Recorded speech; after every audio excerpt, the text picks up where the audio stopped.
وَلَقَدْ صَرَّفْنَا فِي هَذَا الْقُرْآنِ، ہم نے طرح طرح بیان کیا قرآن میں، لِيَذَّكَّرُوا کہ لوگ نصیحت لے، وَمَا يَزِيدُهُمْ إِلَّا نُفُورًا نہیں بڑھا ہے ان کا مگر نفرت۔ قُلْ لَوْ كَانَ مَعَهُ آلِهَةٌ آپ فرمائیے اگر اللہ کے ساتھ اور تھے معبود، خدا کے ساتھ اور معبود ہوتے، کما یقولون جیسے یہ کہتے ہیں، اذا لابتغوا الى ذی العرش سبیلا اس وقت ڈھونڈ لیتے عرش والے کے خلاف کوئی راہ و رسم۔ اگر اللہ کے علاوہ اور معبود ہوتے، بات سنو، تو وہ عرش والے کے لیے تکلیف پیدا کر لیتے۔ ہر وہ آدمی جو برابر کی صفات رکھتا ہو وہ کبھی نہ کبھی مقابلہ کرتا ہے۔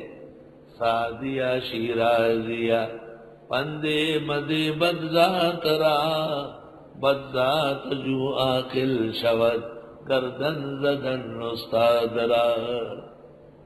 بیٹا باپ کو کہتے ہیں ابا جی آپ نہیں سمجھتے، شاگرد استاذ کے خلاف کتابیں لکھتے ہیں۔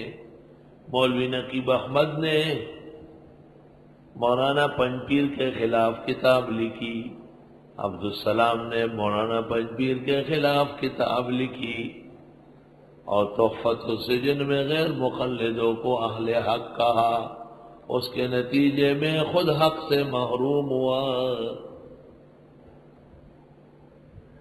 آپ فرمائیے اگر ہوتے اللہ کے ساتھ اور معبود جیسے کہ یہ کہتے ہیں، اذا لابتغوا الى ذی العرش سبیلا اس وقت ڈھونڈ لیتے عرش والے کے خلاف کوئی راستہ۔ توبہ سبحانہ پاکی ہے اللہ کے لیے، وتعالی بلند ہے، اما یقولون جو یہ کہتے ہیں، علوا کبیرا بہت بلند و برتر ہے۔ مولانا محمد موسیٰ صاحب لاہور والے مفتی محمود کے خاص شاگرد تھے، خاص الخاص۔ وہ کچھ کہتے ہوں گے تو مفتی صاحب نے کہا علمہ اکبر من عقلہ، اس کا علم عقل سے زیادہ ہے، یہ ضم ہے۔ اور ضیاء القاسمی اس نے مفتی محمود کو ناراض کیا تھا، تو مولانا مفتی محمود نے انٹرویو میں کہا مجھے افسوس ہے، مولانا غلام غوث ہزاروی، مولانا عبدالحکیم کراچی کے حافظ اسماعیل اور ہمارے دوست مولانا اسفندیار مجھ سے ناراض ہوئے، باقی پنجاب کا ایک گویہ وہ ہو یا نہ ہو اس سے کیا فرق پڑتا ہے۔ ضیاء القاسمی کے استاد تھے مفتی صاحب، دور حدیث وہی سے کیا تھا، کہ وہ پنجاب کا ایک گویہ وہ رہے یا نہ رہے اس سے کوئی فرق نہیں پڑا۔ تو جب مفتی صاحب قومی اتحاد کے صدر ہوئے تو ضیاء القاسمی نے 313 کفن برداروں کا جلوس نکال کے اپنے استاد سے معافی مانگی۔ ضیاء القاسمی جیسے غیرتی انسان میں نے نہیں دیکھا۔ میں اتفاقاً لاہور گیا تھا، وہ سمجھے کہ شاید میں بھی ان میں شریک ہو، اچانک مجھے کہتے او پٹھان مولوی یار ہم نے کفن باندھ کے آئے اور تیرا مفتی خوش بھی ہو گئے نہیں؟ میں نے کہا نہ خوش ہونے کا استاد ہے، میں نے ان سے دور حدیث کیا ہے، یہ کہہ کر ہزاروں قطار روئے کہ مفتی اس وقت کا امام ہے۔ اور مفتی محمود نے بیان دیا، تمام اخبارات میں آیا کہ ضیاء القاسمی نے حق کے وفا کی ادائیگی میں کمال دکھایا ہے۔ ضیاء قاسمی نے حق کے وفا کی ادائیگی میں کمال محبت کا ثبوت دیا ہے۔ حضرت صاحب راضی ہو گئے تھے۔ سبحانہ اللہ کی ذات پاک ہے، وتعالی برتر ہے، اما ان باتوں سے یقولون جو یہ کہتے ہیں، علوا کبیرا بڑھ چڑھ کر۔ تسبح له السماوات السبع والارض، تسبیح کرتی ہے اس کے آسمان سات اور زمین، ومن فیہن، اور جو ان میں ہے۔ کیا زمینیں بھی سات ہیں؟ حدیثوں میں کوئی شک ہی نہیں، بخاری میں 7 زمینیں، اور بعض روایات میں ہے ہر زمین میں آدم ہے کآدمکم، وفیہا نوح کنوحکم، وابراہیم کابراہیمکم، ومحمد کمحمدکم۔ اس پر مولانا محمد قاسم نانوتوی نے کتاب لکھی تحذیر الناس عن اثر ابن عباس۔ یہ ابن عباس کا اثر ہے۔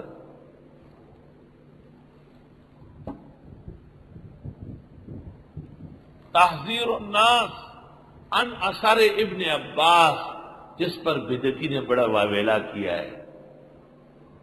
امام الاثر مولانا انور شاہ نے دارالعلوم دیوبند کی درسگاہ بخاری میں کہا کہ وہ اثر موضوع و مکذوب ہے، اس پر کتاب لکھنے کی کیا ضرورت ہے۔ یہی بات محتممین کو اچھی نہیں لگی، اور آخر کار حضرت شاہ صاحب کو دارالعلوم دیوبند سے ڈابیل جانا پڑا۔ یہ اثر علمی گرفت شاہ صاحب نے کی تھی کہ روایت تو موضوع و مکذوب ہے، شرح کی کیا ضرورت۔ 12 محمد قاسم کا اپنے ایک ذوق تھا کہ اگر یہ اثر صحیح ہوتا تو اس کا یہ مطلب تھا۔ تسبیح کرتی ہے اس کی آسمان ساتوں اور زمینیں اور جو کچھ ان میں ہے، سبحان اللہ۔ وَإِن مِّن شَيْءٍ، نہیں ہے کوئی چیز، إِلَّا يُسَبِّحُ بِحَمْدِهِ، مگر تسبیح کرتی ہے اللہ کی حمد بھی، وَلَٰكِن لَّا تَفْقَهُونَ تَسْبِيحَهُمْ، لیکن تم نہیں سمجھتے ان کی تسبیح۔ إِنَّهُ كَانَ حَلِيمًا غَفُورًا، بے شک وہ بردبار بخشنے والا ہے۔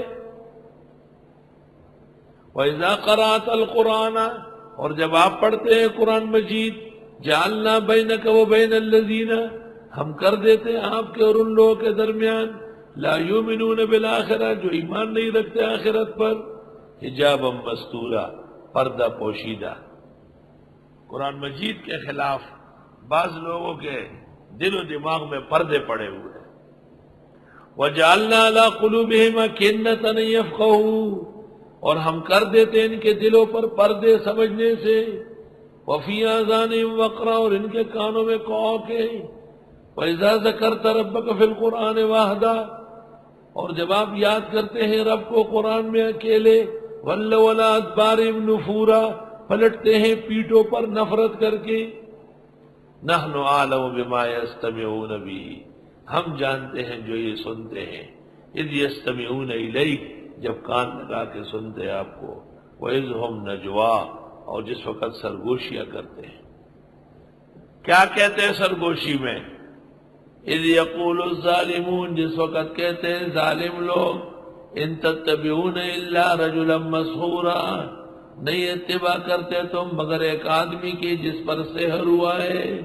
معاذ اللہ، حضرت کہاں سے حضرت؟ انظر کیف ضربوا لك الامثال، دیکھیے کیسے بیان کرتے ہیں آپ کے خلاف مثالیں۔ فضلوا، بھٹک گئے، فلا يستطيعون سبیلا، بس ان سے نہیں ہو سکے گا راستے پر آنا۔ اللہ۔ وقالوا، اور کہتے ہیں، اذا كنا عظاما ورفاتا، جب ہم ہوں گے ہڈیاں اور چور چور،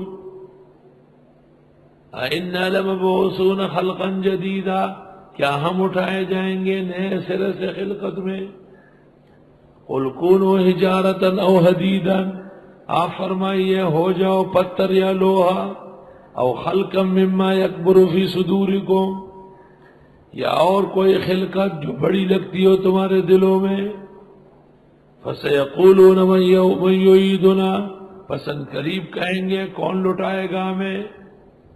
قل الذی فطرکم اول مرہ، آپ فرما دیجئے وہ اللہ جس نے پیدا کیا پہلی بار، وہ دوبارہ بھی پیدا کرے گا۔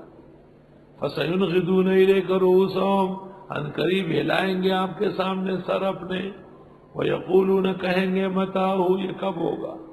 قُلْ عَسَىٰ أَن يَكُونَ قَرِيبًا، آپ فرمائیں امید نزدیک ہو۔